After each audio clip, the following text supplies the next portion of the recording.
Zach Rios. Who is Zach Rios? Venters, Zach Rios is another one of my favorite YouTubers. He was doing a reaction video on a TV show that looked like it was a couple of years old, and the TV show is basically interviewing a handful of boomers, so to speak, some retired folks that actually weren't able to retire. They're still working.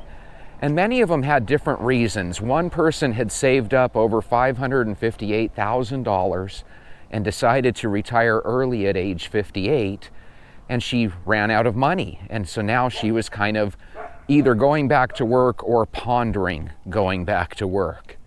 So that one was kind of a sad story, but at least she got to retire with a little money. She just burnt through it faster than she thought she would.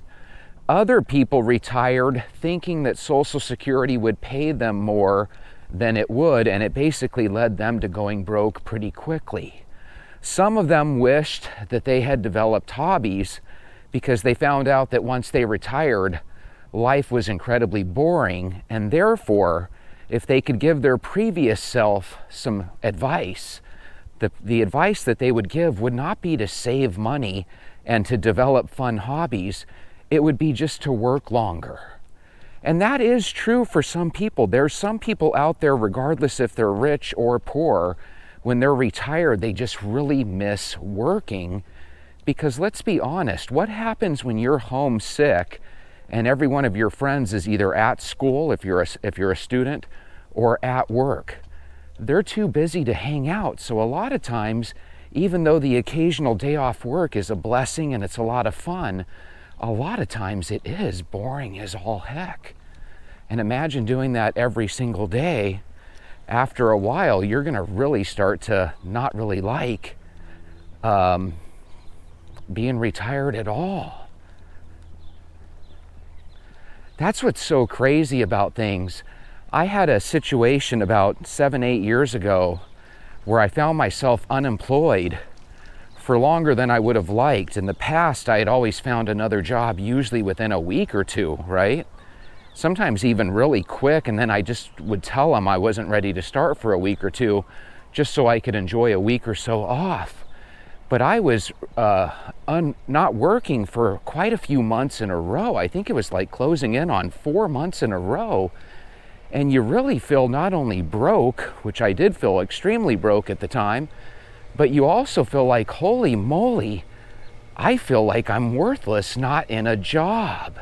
So for all of those people out there that are struggling finding a job now, I feel for you. There comes a point where you're like, I need to get up and get out and do something. And I think that's what a lot of people that retire kind of struggle with. The overall moral of the story was the fact that half the people, literally half the people, guys, between the ages of 55 and 65 have $0 saved for their retirement. That's kind of very scary if you think about it. Now, all of them are, I assume, going to get some sort of Social Security check in the upcoming years. But if Social Security checks are only, what, $1,400, $1,500, $1,600, and you have a system and a place where everything is so exorbitantly priced, here in the States, obviously, I don't know how it is in other countries, but I'd imagine retirement isn't necessarily easy anywhere. But then again, maybe that's where the other countries do surpass us. Maybe countries like Japan and Great Britain and Canada, maybe you guys set it up where your retired elderly folks do better than we do down here. I wouldn't know. But I do know one thing. You figure in a world where everybody's able to invest in Social Security through their employment, you figure more people would have figured to start an IRA or get involved in a job that had a 401k option. But a lot of times people have a hard time thinking of their future. So here's the thing that we struggle with. We struggle with living in the now, right? A lot of people are good living paycheck to paycheck, but the reason that is because they're stuck on problems from the past, right? And then we also, if we're living in the now, we have a hard time focusing on the future, because a lot of these folks said, I wish I would have just put away $25 a week or a couple dollars out of each paycheck. Because think about it, just saving 30, 40 bucks a week in your 20s can really set you up where you can probably retire with millions of dollars saved. But that's so difficult to do when you're young. You know, I remember when I was in my 20s, it wasn't uncommon back then with what jobs paid. It wasn't uncommon to just have a couple hundred bucks to your name each week. And a lot of times we wanted to buy the brand new Nikes and the brand new CD that was there, you know, with the new music hit that we wanted to rock while we were driving. And because we drove everywhere like crazy, a lot of times we were putting exorbitant amounts of gas in our vehicles. Anyway, everybody, even till this day, when they're young, they struggle with savings. Where I feel bad for the young people and the elderly people that have to still work is that how do you save a lot of money on top of your bills and stuff when everything is so darn expensive? Oh, check this out. One lady cashed out her 401k that had $110,000 in it. But she did it all in one shot, and I guess the government taxed her 45%. That seems to me like something where you should be able to change your mind. I guess you can't change your mind once you take the money, but wouldn't it be cool if you could somehow say, hey, I need a mulligan. I didn't mean to take that all out in one shot. See, so that's one of those things where you want to kind of speak to a financial advisor before you start making huge decisions. Because I'm sure if somebody would have told her, hey, out of that 110 that you cash out of your 401k, you know, you're only going to be able to keep about 65,000 of it because of taxes. God, that just sounds horrible, doesn't it? Another lady said that she put $6,000 at age 55 into a Roth IRA account. But she didn't realize that after you fund the account, you have to then pick your investments that you want to put into your IRA. So again, another one of these situations where it might have been pretty good for her to actually spend a couple bucks to talk to some sort of money manager or some sort of financial guru or expert to at least figure out how to do that. She probably could have even learned on YouTube. Anyway, here's the good news from that. She ended up finally investing that, and apparently, as of the video, that 6,000 had grown closer to 45 or 50. So at least she had something in there that she could spend in addition to her Social Security check. The thing that's scary about the Social Security checks is that they might be great checks if you got 4 of them a month, but when you only get 1 check a month, and it's just basically the type of check that you would use to buy groceries and, you know, maybe do some extracurricular activities.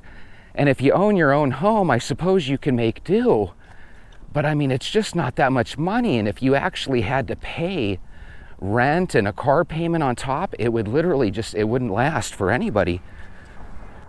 They showed this one couple, and you could see the emotion in their eyes because they had kind of gotten themselves sick over the idea that when they should have been saving and investing money in their 30s and 40s, they started just putting a lot of stuff on their credit cards. So now, even though they were retired and didn't really have enough funds to go around, they were basically, laden with credit card debt. Here's the thing that gets me about the credit cards. I went so long without having one because I haven't had a credit card in literally about 15 years. But when I did have credit card debts, I felt like my interest payments were anywhere from like 8% to like 16%. And I remember I just didn't like using the 16% ones at all. So when I did use them, I tried to use the ones with the smaller percentages, right? The smaller interest rates. But nowadays, they send me, from what's in your wallet. Well, I forget which one that is, but they send me these credit card offers. And they're like, here's your credit card offer of 29%. And they send these all around the country, Capital One. And when people get their Capital One credit card, it has like a $50 annual fee, which I think if you're a stickler, they'll actually let you out of that. But then it has this 30% interest. So it's like, unless you're paying it off automatically, they're going to stick you for a lot of money. And you know as well as I do, they probably have a ton of customers. They had a segment where they were giving their younger selves advice. Some of them said, I'd like to have a hobby, right? Because they didn't realize how boring retirement would be. And even if you have a hobby, I'd imagine even your hobby could get old after 30 or 40 years, right? And when you're retired, it's probably harder to jump into new hobbies. I mean, what are you gonna do? Silver Fox exercises with the, over the hill gang? I mean, there's just not much you can do, I suppose, if you wanna learn how to play golf. But my goodness, golf is hard to learn it. Even when you're young, I couldn't imagine trying to learn it when you're old. People are thinking golf's not hard to learn, it's hard to get good at. It's very hard to get good at. Have you guys ever tried golf? Holy moly, no matter how much you play, it's still hard to get good. Well, that might be, Jesse, because you just sucked. Yeah, probably. But here's the sad thing. Where some people wished they had gotten some hobbies that they could enjoy in retirement, other people would have told their younger version of themselves to keep working. When they were working, they wanted to all retire early, and even though they couldn't afford to do so, many of them retired early anyway. And a lot of them just brought up what I was talking about earlier, where they were just excessively bored. The world is really not fun when you're bored. And a lot of times people kind of fall into one of two camps. They either don't save anything for tomorrow, or they save up so much and they earn so much and they retire millionaires. But I think we forget that when you're elderly, you don't really think about a bunch of babes and a bunch of different places around the world where you just want to throw around money and stuff, right? And drive a Lamborghini. Those things don't really appeal to elderly men and women. I think what would be nice is if each man and woman could just retire kind of what that 58-year-old did, right? With maybe $500,000, but maybe they could be smarter about it and not blow it in 10 years like apparently she did. I'd like to think that if you retired and had $500,000 in the bank, I'd like to think that you can make things work, but I guess everything's easier said than done. In closing, I forgot two things. One of them had to find a fellow retired gal so that they would both be able to kind of be roommates together just to make ends meet and pay bills. So my thinking is it's probably a lot easier to live with an elderly woman than it is with, a young person in their 20s, because people in their 20s are rowdy, or at least they're rowdy when you're in your 70s or 80s, I'd imagine. But imagine being in the last handful of years of your life and you've got to, shack up with a roommate. Another guy was a 77-year-old trucker, and he was sad because all through his life, despite earning decent money, he didn't save a darn thing. So at 77, he was still driving truck, and he was kind of making fun of the fact that there's no 80-year-olds that are his co-workers. He's pretty much the oldest one wherever he goes. And then the other ones were complaining where the 77-year-old had a job. The other ones were complaining about the idea that when elderly people go out into the workplace and they're on the market, trying to find people that they can work for, people don't want to necessarily hire them. Now, with teachers, I'm constantly trying to reach out to people that are retired to see if they want to pop out of retirement and do some work. But I'd imagine in most lines of business, it's the opposite. People want young, energetic folk to come and be a part of their staff. They don't want somebody with 40 years of experience that wants top dollar. What's sad is a lot of retired folks will tell you, I don't need top dollar. Social Security said for them to continue working, to not take their Social Security till they hit age 70, and to lower their cost of living. To me, those seemed like almost cruel tips, even though they're very smart tips. But here's the problem. Could you imagine if you passed away at age 68 and never got to draw a single dollar off your Social Security? I think it would be better to go ahead and take your Social Security at age 65 or 66. This is just my opinion, not fact. And then what I would do is just try to work part-time, because I think, from what I understand, when you're retired, for the first couple of years, you can actually work part-time and still get all of your benefits and your pay. And then after 2 or 3 years, and again, you'd have to find out from your Social Security professional, but from what I understand, after a couple of years, you can actually then work as much as you'd like and still get your Social Security. So I don't know if I'd be telling a bunch of people work 5 more years and then tap your Social Security, because I think all that does is give you an extra $200 a month or a couple $100 a month. My thinking is, my goodness, if you're that close to the grave, you might as well enjoy a couple days off, you know? A lot of times I tell you guys how time trips me out, whether it's a couple of seconds shrinking away from the minute, right? Whether it's time flying by when you're not staring at the clock, or whether it's just how amazingly quick we all age and, you know, how fast the years tick by. And a lot of times I think back to 1999 and how going into the year 2000, many of us were worried that Y2K was going to cause this computer glitch. And it just trips me out to think that that was kind of a lifetime ago for me. That was literally 25 years ago. And that means that at that time, I was 23 going on 24 years old. And when you're 23 and 24, and at the time I had 2 kids, you know, I'm thinking, my goodness, I've had a really, you know, fun life so far for the first 23 years. And it just trips me out that that was more than 23 years ago. That was 25 years ago. And it still feels like yesterday to me. And the reason that trips me out isn't because I can't stomach the idea of being 48, because I can. I enjoy being in my 40s.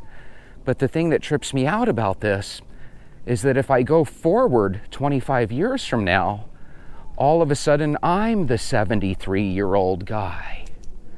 And so it makes you think, if all these people, guys, are struggling right now and having to work, and they're part of the group that makes up 50% of our seniors where they haven't saved up a darn thing, what does that mean for people like you and me and for our kids? Is it going to become natural for us to work into our 80s?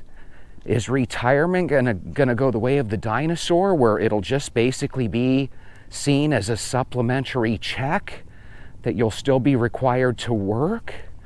Is all the seniors that are gonna be broke, is that gonna usher in universal basic income to go in addition with our Social Security? So it's kind of like you get 2 little checks that help you get by. It's just kind of weird, kind of interesting. Jordan McGrory says, the most sad thing was how many of the interviewees said they struggled to find purpose in retirement. I think that speaks to a work-obsessed culture that they couldn't imagine having more time for hobbies or local clubs. It's a shame that they don't see hobbies as more important than work. So I think that Jordan might have been looking at this from a young person's point of view. I think what they were trying to say is that they didn't necessarily have hobbies, and because they didn't, it made life extremely boring for them. And because Social Security paid so little, they didn't have any money to go out and do anything fun, at least not on the regular. And that's the point that they were trying to make. Even when you're older, even if you want to do a lot of fun things, in addition to your physical limitations, you might not have any money to do anything worth a darn, and that's kind of unfortunate. My mother and my 2 uncles treated this elderly woman that came and visited us in the 80s. She was Aunt Margaret, so she, I guess, was my great Aunt Margaret. And this old lady was just the meanest, crotchetiest old lady you could imagine. And they kissed her butt up and down and left and right. I mean, they kissed her butt so royally that they did it so much that even as a 5 or 6-year-old, I can remember it to this day. And I just remember when we finally heard that she passed away, it was like one of those things where, oh, Aunt Margaret's been gone for a couple of years now and she didn't send us 1 penny? And it was like, duh. Nobody's gonna send you money just because you think you should be the heir to their fortune. It was just so sad. You figure a millionaire would set it up where her nieces and nephews did get a couple of dollars. Because from what I understand, Aunt Margaret never had kids of her own.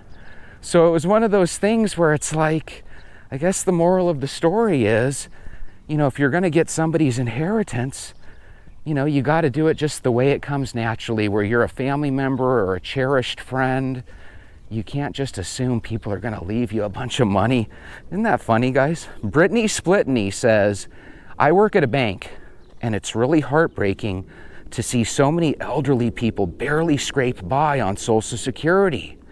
And even worse, when they have a gambling addiction on top of it, and they have multiple transactions at casino ATMs. So she's able to see their history, right, when they come up to her booth, and she's able to see that probably their balances are probably constantly teetering around zero. And then all of a sudden you take a glance at their transactions and you start to realize that multiple ones are from ATMs from the local casino.